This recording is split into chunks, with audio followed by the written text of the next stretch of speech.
Hello, my name is Teresita Blanco, the Artsy sister, and Thanksgiving is just around the corner. So today we're gonna be looking at turkeys in like Western art history and stuff. So over here we have like the turkey was introduced into Europe in like 1555.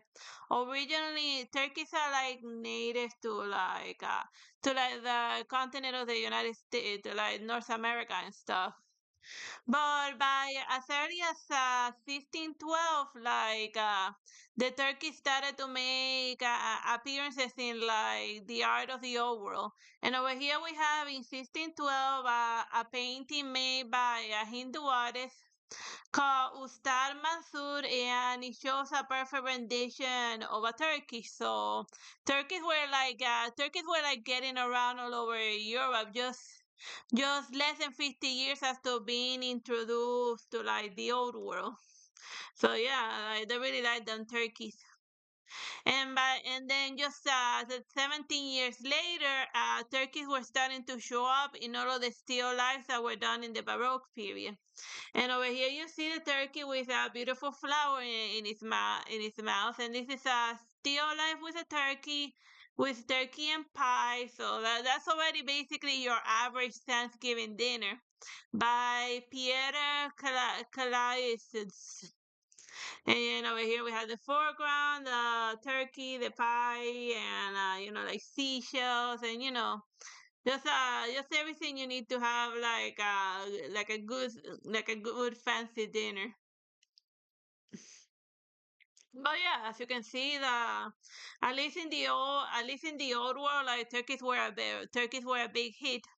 And then in the Rococo period, turkeys continued to show up in still lifes. Here, this one is from the 1750, and this still life with turkey was done by Jean Baptiste Simon. And since like still life were supposed to be, they were either supposed to give tell some metaphor, or to have a beautiful rendition of like food that people find delicious in order to decorate their homes. So turkeys were like well liked enough in order for people to want to hang in the wall, either cooked or under, or just in their full with their full plumage. And this one is 1808 Francisco Goya, that turkey. And see, even the turkeys were liked in Spain. And this one is from like the Romanticism period. And over here we have 1827, a wild turkey from the Book of Birds of America by John James Albarn. He was just like a huge collection of illustrations showing all of the birds of America, including, well, just as the title says, including this beautiful rendition of a turkey. So even if they weren't like painting the turkey cooked, it was just a bird that was well liked for like its visual aesthetics, they were in love with a fancy looking turkey. And over here we have Charles Francois Dagny, and we had the turkey keeper. So by the 1858, like in close to the turn of the century, like turkeys were so common in Europe that it was common to see a farmer just with a herd of turkeys. And here we have another artist who had in 1864 by Jules Breton, and is a woman taking care of her turkeys, because that she's not taking care of chickens. No, no, she's looking after turkeys, because that's how she makes her livelihood, by fattening up those turkeys. But not for Thanksgiving, cause this painting was done in like Europe, and Thanksgiving, that's more of an U.S. tradition. It didn't quite. It's not something that's picked up in the rest of the world. And here we have 1873. Jean-Francois Millet in Aaron Lasky with a flag of turkey. So yeah, it's interesting enough. You actually find more turkey paintings in the old world than in the new world. Like the Europeans were in love with them turkeys around like the 1850s. And here's 1876 Turkeys by Claude Monet. There was a real turkey craze around between the 1815 and like the 19 and like the start of the 20th century. Like practically every painter had at least one turkey painting. And here, 1880, a woman by Eastman Johnson. Here we have feeding the turkey. And here we have Charles Sagran. He also has his own turkey painting in 1881. 1884, Camille Pizarro, Turkey girl with the turkey, a turkey girl, a girl with her turkey. So, yeah, like there was a serious obsession with painting people with turkeys during that very short time period. And then eventually like the turkey craze kind of like settled down after we get to like the 1910s, and you only start seeing the pictures of turkeys only like in the US, with like their obsession with Thanksgiving that really started to pick up after like the 1920s.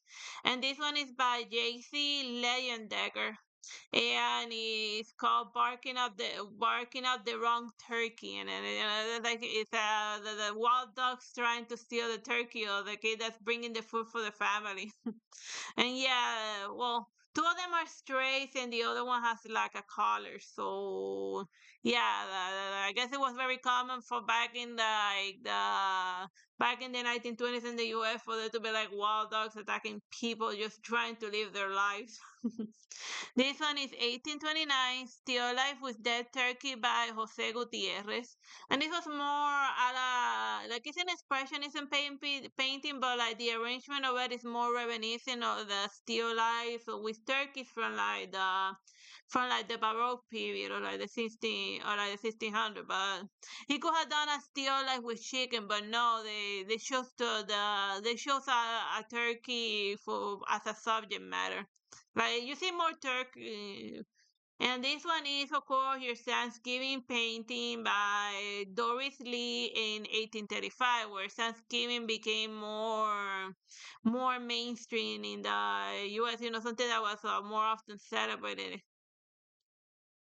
And here we have in 1936, Turkey with a Family by Piotr Konchalovsky. So the turkey craze by the 1930s eventually made it to Russia, and they also wanted, you could also make a living by painting cute turkey paintings in Russia and stuff. And this one, we're back in the US, and it's for 1943, and it's catching the Thanksgiving turkey made by Grandma Moses. And over here we got like the turkeys running away from the lunatics whose gun that's trying to eat them. But yeah, also around this time, since the turkeys became so ridiculously commercialized, that like their population took a serious spike downwards. Like for a time, for a while, the turkey was almost like critically endangered. Like the Americans almost ate them all. But eventually, since they were associated with Thanksgiving, the efforts were made to help their population recover, because gotta keep eating those turkeys. And this one is, of course, the classical Norman Rockwell turkey dinner, which is the more, when people think of like a painting about Thanksgiving, people imagine 1943's Norman Rockwell's Freedom from Want. I actually even done like a City Hall on Night parody of this one, and then here we have like the grandma coming out with like the fancy giant turkey, just freshly cooked. And this one is in 1957 in Australia, and it's called A Girl Holding Up a Turkey by Joy Esther. But the little girl doesn't look very joyful, and like the turkey looks actually very just very angry to be there. But then again, I never met a turkey that didn't look like he was that didn't look like he was plotting to murder you. But that's just my opinion. But I guess that's just my opinion on turkeys in general. That they look like they hate you. And here's the last turkey painting. Is where we finally see a traditional like turkey, the turkey that's already ready to get cooked. Like it's still, it looks undercooked, because normally you imagine like a cooked turkey, like with like nice golden color. But this one's about to get cooked by Roy Lichtenstein in 1961. So yeah, that's your basic history of Turkey. Is Turkeys in ours, that they were introduced in they were native to they were native to the U.S. and then they were brought to Europe, and then the Europeans went nuts about the turkeys, and then and then the Americans started to pay attention to the turkeys in like the 1920s, and when Thanksgiving became more popular national holiday, and then they were almost got wiped out of existence, and then because of the popularity, then they were saving whatever so that we could keep eating turkey dinner. But I hope you find this short history of turkeys in art amusing. Bye bye and God bless and happy Thanksgiving.